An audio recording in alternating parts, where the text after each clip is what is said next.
అమ్మవారి నవరాత్రులు కొత్తగా పట్టేవారు పట్టుకోవచ్చున, అమ్మవారికి పూజ ఎలా చేయాలో నియమ నిబంధనలు చెప్పండి స్వామి గారు అని అడిగారు. చాలా సంతోషమమ్మా.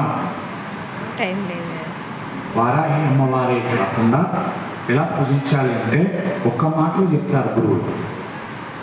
అమ్మవారిని పూజించాలంటే ముందు ఉండాల్సింది ఏమిటి? డబ్బు ఉండాలి, మంచి ఇల్లు ఉండాలి, ఇంటిలో పూజ గది ఉండాలి, ఆ పూజ గదిలో మంచి అలంకరణగా ఉండాలి, అందులో మంచి అమ్మవారి ఒక ఫోటో తెచ్చుకోవాలి, వారాహి అమ్మవారు.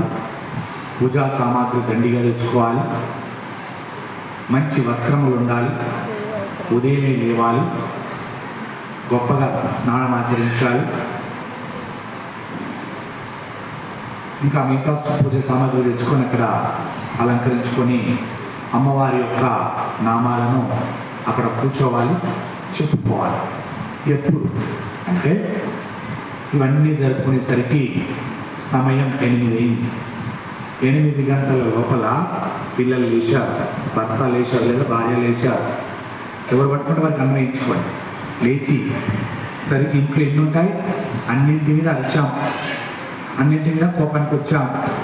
నాకు పక్క పూజ కార్యక్రమానికి సమయం అయిపోయింది, ఇప్పుడు వెళ్ళాలి, కూర్చోవాలి, సమయం అయిపోతుంది అనే ఆర్తితో, అనే వేదనతో, అనే కోపముతో వెళ్ళి అక్కడ కూర్చొని వారాహి అమ్మవారి యొక్క నామాలు చదువుతున్నావు.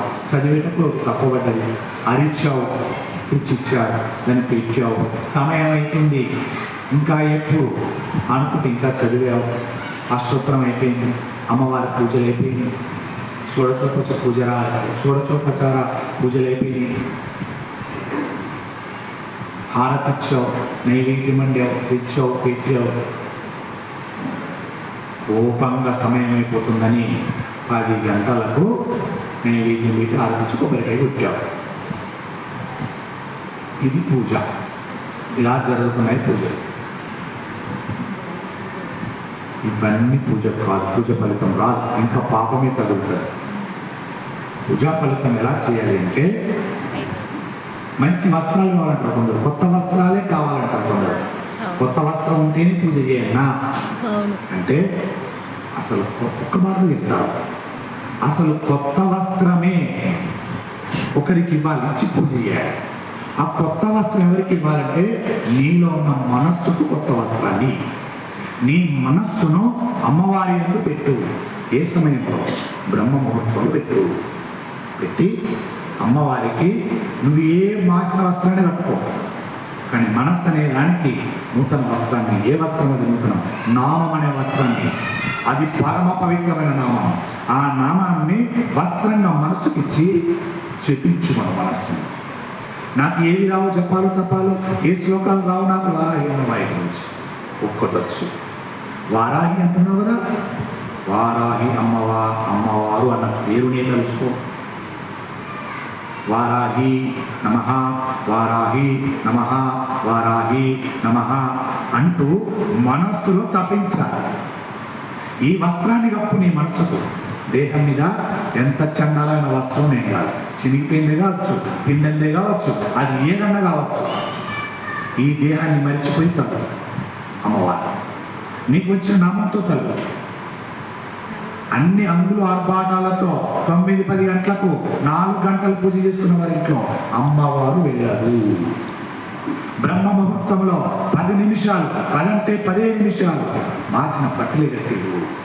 ఏ పూజా సామాగ్రి లేదు, ఉన్నదే చమురు పోసి దీపం పెట్టి, గంధం కుంకుమ పెట్టి, 2 పుష్పాలు పెట్టి, 2 అక్షంతలు వేసి అమ్మ వారాహి నమః.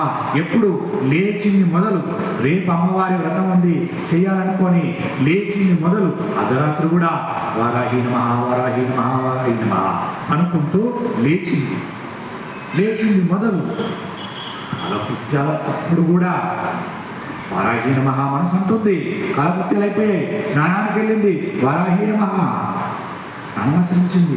ఏదో పొరపాట్ల ఉతకని బట్టే కట్టేసింది, వారాహి నమః అనుకుంటూ వెళ్ళింది. పూజ గదిలోకి వెళ్ళింది, చూస్తే ఏమీ లేవు, సమయం అయిపోతుంది, అమ్మ ముందు దీపం పెట్టాలి అని బ్రహ్మముహూర్తాన చమురు పోసి, ఏ చమురు అది? ఏదో వెలిగే చమురు, దానికి నెయ్యి కావాల్సిన లేదు, ఆ నెయ్యి ఆవు నెయ్యి లేదు, శుభ్రంగా ప్రమిదలు తెచ్చింది. ఏ ప్రమిదలు? బంగారు లేవు, వెండి లేవు, ఇత్తడి కూడా లేవు, మట్టి ప్రమిదలు తెచ్చుకుంది. పాపం ఏం లేదు. గబగబా నూనె పోసింది, వత్తి వేసింది, వెలిగించింది. వారాహి నమః, వారాహి నమః, వారాహి నమః, వారాహి నమః. ఒక్క కోరిక కోరుకోలేదు. మళ్ళీ మనసు కూడా రావట్లేదు. ఈ పూజ చేస్తున్నాను కదా, నా ఇంట్లో నా సమస్యలు పోవాలి, నా భర్తకు మంచి జాబ్ రావాలి, నా భర్త వ్యాపారం గొప్పగా ఉండాలి, నా పిల్లలకు మంచి చదువు రావాలి, నేను సుమంగళిగా ఉండాలి అనే కోరికనే లేదు. లేకుండా వారాహి నమః, వారాహి నమః. అమ్మవారికి దీపారాధన చేసే సమయం అయిపోతుంది. 5:30 అవుతుంది, 4:30 అవుతుంది, బ్రహ్మముహూర్తం వెళ్ళిపోతుంది అనుకుంటూ వారాహి నమః, వారాహి అనుకుంటా దీపారాధన చేసింది. కళ్ళు తెరిచి తదేకంగా ఒక్క నిమిషం పాటు చూసింది. వారాహి నమః, వారాహి నమః, వారాహి నమః అన్నది. తర్వాత అమ్మా సర్వకాల సర్వావస్థలు ఎందు నా తోడే ఉంది తల్లి చాలు అన్నది. నమస్కరించింది. ఉన్నంతలో హారతిచ్చింది. ఉన్నంతలో ఎంత బెల్లమో చక్కెరో పండో ఫలమో నైవేద్యం పెట్టింది. కొబ్బరికాయ పెట్టింది. అమ్మ ఇదే నేను ఇచ్చినన్నది. ఇక్కడికి వచ్చి కూర్చుంది అమ్మవారు.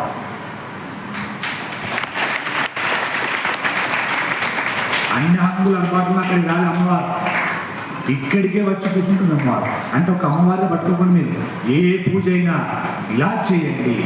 మనస్సుకు కొత్త వస్త్రాన్ని ఇవ్వండి. ఆ వస్త్రం ఏమిటి? నామ జపమే వస్త్రం.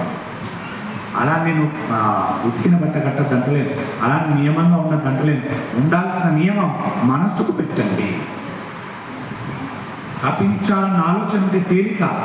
ఇన్ని సంభారాలకు సమకూర్చాలంటే ఓ మొండి భర్త దొరకచ్చు, ఓ మొండి భార్య దొరకచ్చు. సహకరించకపోతే ఏమొస్తుంది? ఆవేశం వచ్చేస్తుంది, కోపం వచ్చేస్తుంది. ఎలా చేస్తావు పూజ? ఆవేశంతో చేస్తే అమ్మ ఉండదు అక్కడ. ఇందాక చెప్పుకున్నాగా ఆవేశం వదలండి, ఉన్న దాంట్లో చేయండి. దేహానికి వస్త్రం కాదు, మనస్సుకు వస్త్రాన్ని ఇవ్వండి. ఆ వస్త్రమే నామ జపం అనే వస్త్రాన్ని ఇవ్వండి. త్రికరణ శుద్ధిగా తలవండి. ఏమీ కోరకండి. మళ్ళీ సర్వకాల సర్వావస్థలందు నా తోడే ఉండాలని కోరుకోండి. నిజం చెప్తున్నా, మీ సమస్య ఖచ్చితంగా 11 రోజులలో తీరకపోతే చీయాలండి. ఏమి చెప్పావు కదా, ఒక అమ్మవారే కాదండి, ఏ దేవునైనా, మీ ఇంట్లో ఉండే దేవునైనా, రోజు కీర్తించే దేవునైనా అలా చేయండి. అమ్మవారి నామాలు చెప్తేనే రాదు. అమ్మవారి నామాలు చెప్పావు, ఎలా చెప్పావు? ఆవేశంతో చెప్పావు, రాదమ్మా. ఆవేశంతో రాదు. ఆవేశానికి వచ్చింది. భర్త సహకరించలే పూజకు. భర్త చేసినట్టు భార్య సహకరించలే. ఎప్పుడు పూజలు అనుకుంటూ కూర్చుంటాడు, ఇంట్లో పనులు తెలియదు అని భార్య విసుక్కుంటుంది. ఈ మాటలు వింటూ ఆవేశం మనసు నిలకడగా ఉంటుందా? దాంట్లో ఏమంటారు అక్కడక్కడ, అమ్మ తల్లి ఈ శంకిని, ఈ రాక్షసి భార్యని ఇచ్చావు నాకు, దీన్ని మార్చమ్మా అని కోరిక కోరావు. అమ్మ లేదు అక్కడ. కోరికలు కోరకూడదు, ఏ కోరిక కోరకూడదు. పూజ చేస్తే సర్వకాల సర్వావస్థలందు నా తోడే అంతే తేడా. లేదా సర్వకాల సర్వావస్థలందు 10 మందికి అన్నం పెట్టే భాగ్యం ప్రసాదించు. ఇవే కోరాలి ఎప్పుడు, కానీ మీదే కోరకూడదు. ఇలా చేయండి, పూజలు ఫలితాన్ని పొందుతారు. తప్ప మీరు అన్ని గొప్పలకు వెళ్ళి గొప్ప ఇస్తాం చేయగంటలను చేయండి, కానీ మనసు వెళ్ళి చేయండి, ఫలితం. అలా చేసినా మనసు చేయండి, ఇలా చేసినా మనసే ప్రధానం. శుభ ఫలితాన్ని పొందుతారు. ఈ సమాధానం కనుక మీ మనస్సుకు నచ్చకపోతే రేపు మళ్ళీ రాసివ్వండి, చెప్పుకుందాం. జై శ్రీరామ్, జై శ్రీరామ్. మిగతా ప్రశ్నలు